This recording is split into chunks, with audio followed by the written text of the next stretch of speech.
Fala, meus amigos, tudo bem com vocês? Bom, galera, vamos lá. No vídeo de hoje eu quero trazer para vocês um documentário que saiu neste domingo, pelo Domingo Espetacular, saiu neste domingão.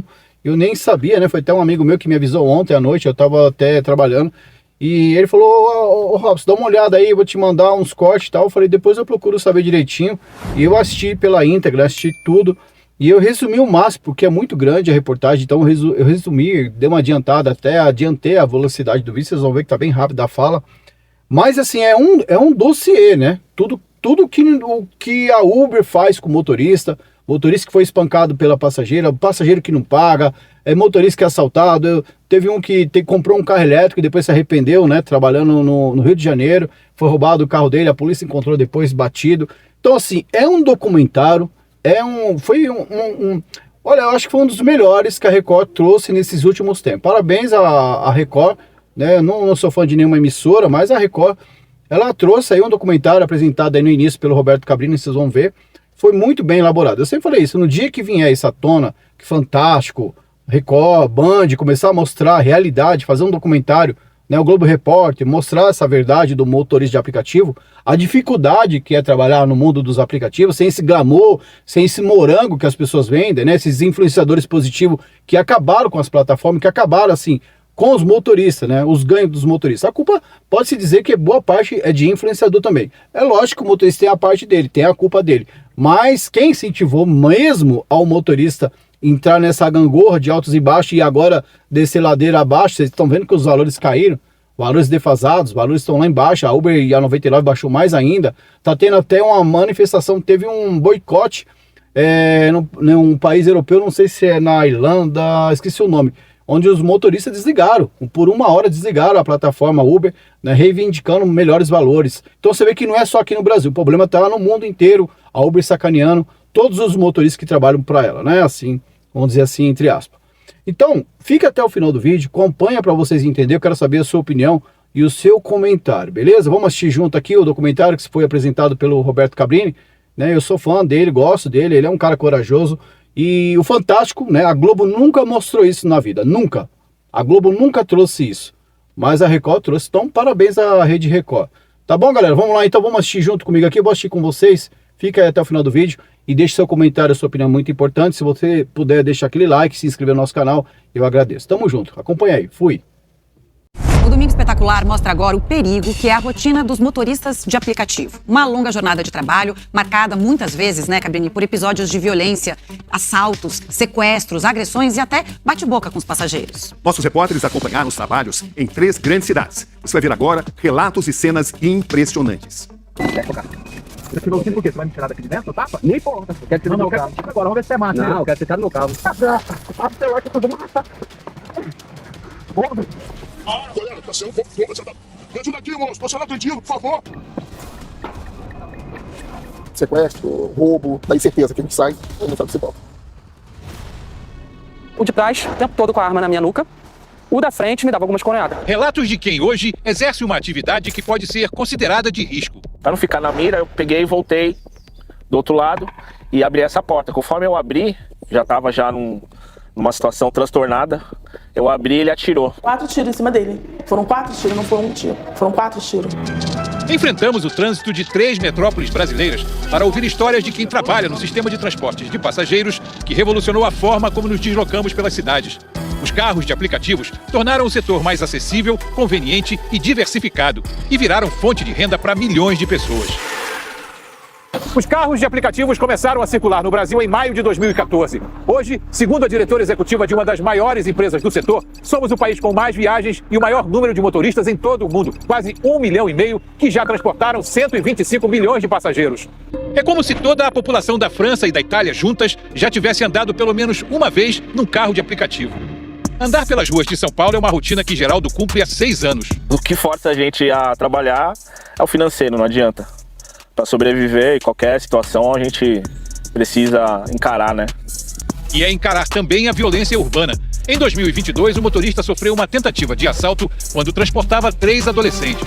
Era 20 minutos de corrida, 10 minutos mais ou menos eles ficaram falando sobre algum assunto deles, e os 10 minutos finais eles ficaram muito quietos. Dali eu já imaginei que tinha alguma coisa meio suspeita, mas ainda a gente quer talvez imaginar que não. Mas a tua experiência te dizia que algo não estava... Não estava pelo fato de ser 3 pessoas do sexo masculino e bem suspeitas, né? Geraldo conta que um jovem se sentou no banco do carona e os outros 2 no banco de trás. Quase chegando ao destino, ele percebeu que o endereço não tinha número. Então, aconteceu o que ele temia. Ali o cara já pegou no meu ombro e já começou a falar um assalto. A primeira pergunta que ele já fez se eu era policial, né? Mesmo se eu fosse, eu ia negar. Claro.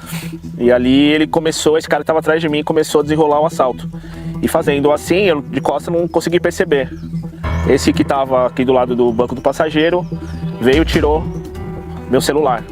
O motorista percebeu que o próximo passo seria levar o carro e fez o que a polícia sempre recomenda não fazer. Reagiu. Conforme ele atirou, eu pulei em cima dele para tentar ver se eu conseguia tirar a arma e tal. Nessa de tentar tirar a arma dele, ele atirou. E eu senti um raspão no dedo. Até então só foi um raspão. Imaginei que ele errou. A viagem, que deveria ter sido curta, menos de meia hora, deixou marcas. No dedo da mão esquerda, 10 pontos fecharam o ferimento provocado pelo tiro de chumbinho. Ele não deixou de dirigir, mas ficou mais seletivo. Trabalhar próximo de comunidade já evitava alguns caminhos, por exemplo. Com o tempo foi passando, porque é ruim você julgar as pessoas, né? Claro. Nem todo mundo tem culpa, mas você evita certos locais.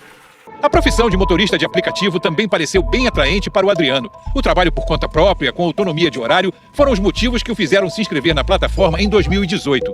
Mas hoje, não é bem assim. Tudo subiu e as tarifas não subiram. Antigamente você comprava um carro zero por 35, 40 mil reais. Hoje você compra um carro zero por 80 mil reais. O combustível dobrou. Então nós temos que trabalhar no mínimo aí 14, 15 horas para ver a cor do dinheiro.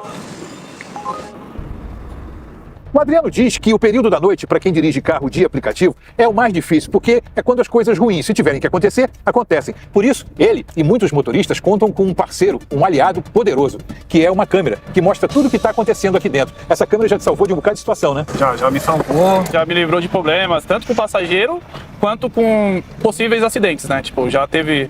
Inclusive, essa semana mesmo, teve uma situação que o cara quase bateu de frente com o meu carro. Então, numa situação dessa, você tem como se respaldar. As câmeras dos carros registram flagrantes de violência. Essas cenas impressionantes são de Goiânia. O motorista tenta se defender de um assalto. Chega a ser mordido pelo ladrão que se passou por um cliente.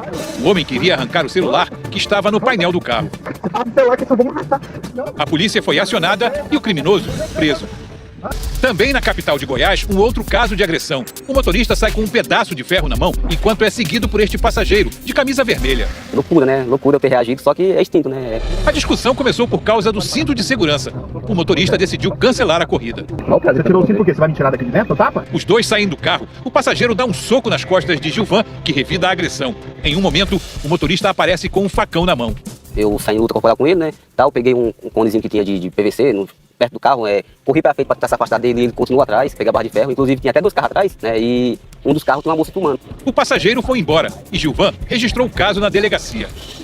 Os danos físicos provocados por um episódio de violência, esses passam rapidamente, alguns dias, algumas semanas, mas as sequelas psicológicas duram mais tempo para serem curadas. E essa é uma história que a Larissa conhece bem. A cicatriz no pulso ainda está visível, mas os ferimentos na cabeça foram encobertos pelos cabelos e só podem ser vistos pelas fotografias tiradas há 3 anos, frutos da agressão de um passageiro mal educado que tinha acabado de sair de um shopping. Chegou no meio do caminho e o rapaz abriu a sacola, que eu tinha acabado de comprar a caixa de som, e abriu pra testar a caixa de som dentro do meu carro. Aí ele resolveu testar dentro do seu carro? Dentro do meu carro. Era o rapaz, 2 moças e uma criança que estavam no colo. E aí eles resolveram testar dentro do carro. E aí eu fui seguindo a viagem, falei bem alto que o som tava estrondando, os vidros estavam fechados, ele tava estrondando mesmo, fazendo tipo, aquele barulho de estrondo nos vidros mesmo. Larissa pediu 2 vezes para que ele abaixasse o som, mas nada. Até que ela tomou uma decisão. Aí eu falei, eu tô cancelando a viagem, estou encerrando a viagem, porque vocês não tiveram respeito comigo, testar a caixa de som no meu carro, eu pedi 2 vezes vocês desligaram e vocês não desligaram. Então, estou encerrando. Aí ele se irritou, falou pra mim assim, como é que é? Você vai cancelar a minha viagem? O que aconteceu a seguir foi algo que a motorista jamais poderia imaginar. Uma covardia que poderia ter custado a vida dela. Aí ele desceu, foi um pouquinho mais pra frente, pegou uma pedra e veio pra atacar no meu carro. Ele começou a bater no capô do meu carro, eu saí do carro, dei a volta, e na hora que ele tava batendo na porta e ele começou a bater no vidro, eu peguei e puxei ele. Elas saíram do carro e falou assim, você não vai encostar nele. E me encurralaram na parede, e do jeito que ele tava batendo no carro, como eu puxei, comecei a gritar socorro, socorro, e ele começou a bater em mim. Socorrida pelo cliente de uma oficina mecânica em frente, Larissa foi levada a um hospital. Depois de 2 semanas em casa, a volta ao trabalho não foi fácil. Se entrava 2 pessoas, eu já tinha aquela tremedeira, eu tremia a viagem inteira, era uma coisa assim horrível. O trauma continua? O trauma continua. Até hoje, eu vou fazer 3 anos, mas se algum passageiro falar um pouquinho mais alto comigo, eu tenho medo. Eu tenho muito medo. Aquele receio, assim, de acontecer tudo de novo. vamos para o Rio de Janeiro. O repórter Diogo Menezes vai dirigir essa reportagem a partir de agora. O trabalho começa num clique. O motorista tem acesso às primeiras informações, como o local de partida, o tempo para chegar até o cliente, o destino, valor da corrida e até o nome e a nota de avaliação do passageiro. Ele tem pouco tempo para decidir se aceita ou não. É aí que mora o perigo. Muitas vezes a ameaça vem do banco de trás, com criminosos se passando por passageiros. E por mais que o profissional esteja sempre alerta, a violência pode mudar completamente o destino final de uma viagem. Nesse vídeo, o motorista apanha da passageira e aparenta estar alcoolizado. Eu quero minha carne. Me ajuda aqui, moça, por favor, moça. A corrida de R$16 levava o profissional para dentro de uma comunidade. Ele se recusou a seguir viagem. Eu te pago de você não me levou em casa. Algumas áreas do Rio de Janeiro nem a polícia circula. Como o Uber não tem uma característica que visualize que ali se trata de um carro de aplicativo, a entrada inadequada numa dessas áreas pode representar risco real à vida dele e dos passageiros. Depois de agredir o motorista mais de uma vez, a mulher é retirada do carro por uma amiga. Não existe uma estatística oficial de violência contra os profissionais de aplicativo. Segundo o Instituto Fogo Cruzado, somente neste ano, 17 motoristas foram baleados na região metropolitana do Rio, um aumento de 70% em relação ao mesmo período do ano passado. E o número de mortos já é 4 vezes maior do que em 2024. Motorista há mais de 10 anos, Léo conhece bem o Rio. Sabe que algumas regiões vivem sob o poder do crime organizado. Traficantes impõem regras, como proibir a entrada de carros de aplicativo. Você já chegou em alguma rua com pichações que mostram? Já. Baixa vidro, alerta ligado e a luz do salão acesa. Eu recomendo. Passou num lugar estranho, mesmo que não seja comunidade, que não seja, para outros colegas que estejam na rua, baixa o vidro, baixa o farol, liga a luz de dentro do salão, vai poupar você de passar por uma situação de risco ou até mesmo perder a vida. Depois de aceitar levar um grupo de turistas para a Zona Norte, ele se deparou com um grande engarrafamento numa das principais vias expressas. E o GPS apontou uma rota alternativa. Eu já senti que o lugar não era bom, baixei o farol e já entrei no procedimento que a gente sabe como é que é em qualquer comunidade. Mesmo assim, fui parado. Desconfiados de que havia policiais no carro, os criminosos mandaram todos descer. Marcelo apontando a arma em todo momento, apontando a arma na minha cabeça. Sai, me tirou do carro, botou a arma na cabeça. Eu vou revistar o carro, se eu ver alguma coisa lá, vou te matar. Botou todo mundo no paredão, de joelho. Revistou a gente, revistou o carro, não encontrou nada. Léo usa a tecnologia para ajudar os colegas de profissão. Criou um aplicativo para falar sobre violência e condições de trabalho. No Rio de Janeiro do país todo, é o local mais perigoso que tem para ser motorista de aplicativo. É muito difícil a gente fazer uma apuração para identificar quantos motoristas são assaltados por mês, quantos motoristas que perderam sua vida em trabalho. Então, assim, o que a gente costuma dizer que é literalmente um apagão de dados. A Associação de Mobilidade informou que as plataformas trabalham para buscar mais proteção nas viagens e que em alguns estados existe integração com a Polícia Militar, que pode ser acionada diretamente pelo aplicativo. O Rio de Janeiro é um dos locais onde a ferramenta está em uso. Para quando o motorista se sentir ameaçado, clicar no botão de pânico e ter um acompanhamento ali dos policiais. O filho da Simone não conseguiu pedir socorro. Motorista de aplicativo há 3 anos, Iago foi baleado em Belfor Roxo, na Baixada Fluminense, depois de tentar fugir de criminosos. Tentou fazer a ré para poder fugir do tiro e entrar para cá. Só que o tiro foi em cima dele. E aí ele perdeu a direção, bateu no poste, o passageiro desmaiou. O passageiro saiu ileso, mas Iago foi atingido na cabeça. Está internado há quase 2 semanas neste hospital em estado grave. A bala não foi removida. Se vai deixar sequela, como que vai ser? Isso ainda está muito recente para poder falar. Porque o que quer agora é deixar estável, né? Que é o mais importante. André lembra bem da corrida que aceitou há 6 meses. Ao deixar o passageiro fazer o retorno, foi abordado por 4 pessoas, né? Em 2 motos. 2 seguiram na moto e os outros 2 entraram no veículo. E aí ali para dentro da favela. Porque aí começou o processo de extorsão, né? Tirar todo o dinheiro que eu tinha, cartão de crédito, e levaram meu celular. Foram 40 minutos até ser abandonado numa estrada. Lembro que tinha um bar, tinha algumas pessoas bebendo. E aí depois essas mesmas pessoas me levaram até a delegacia, depois que eu tava, já me acalmaram, tudo, aí me levaram à delegacia. Foi ali que eu comecei a processar tudo o que tinha acontecido. André voltou para casa sem o carro, um modelo elétrico. Tinha acabado de comprar, estava nas primeiras parcelas. Tava bem animado, contente. E aí, de repente, isso me foi arrancado, né? Com as contas atrasadas, tomou uma atitude desesperada. Assim que soube que a polícia estava fazendo uma operação na comunidade, foi até lá para tentar reaver o carro. Bem cedo nós chegamos lá na entrada da favela, já tava um caveirão. Até que chega a notícia de que realmente tem um BOD. E o meu tinha uma batida na frente. Quando ele chega, eu vejo batida. E aí, pronto. Ali foi onde eu falei assim, o pesadelo acabou. Isso daqui é muito suave, a gente é trabalhador. E aí, galera? Bom, eu gostei desse documentário, acho que foi uma reportagem muito boa, elaborada, muito bem editada. trouxe tudo, praticamente assim, né? Bem resumido, mas trouxe muita coisa. E eu até adiantei um pouco, eu sei que ficou um pouquinho longo aí o vídeo, mas agradeço a vocês que acompanharam até o final, tá bom?